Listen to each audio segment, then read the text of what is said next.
Angkatan bersenjata Ukraina memamerkan penggunaan UAV Sark atau drone hiu dalam pertempuran sengit melawan militer Rusia. Rekamannya ramai beredar di Telegram pada Sabtu 14 Januari 2023. Dalam keterangan unggahan disebutkan inilah penggunaan UAV Sark yang diam-diam terbang tepat di atas Donetsk. Drone hiu itu dalam rekaman juga menargetkan S-500 dan Pansir.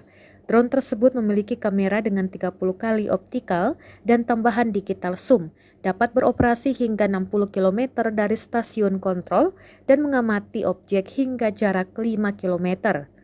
Kecepatan jelajah disebut 70 hingga 90 km per jam dan kecepatan maksimum 150 km per jam. Militer Ukraina mengatakan berani membandingkan kualitas gambarnya dengan Orlan 10 milik Rusia. Dilihat dari videonya, drone tersebut memiliki kemampuan untuk melacak target, stabilitas yang baik dan pengintai laser. Yang terakhir mengisyaratkan penunjukan target laser dan karenanya kemungkinan menargetkan bom dan proyektil yang dipandu seperti Vitnik.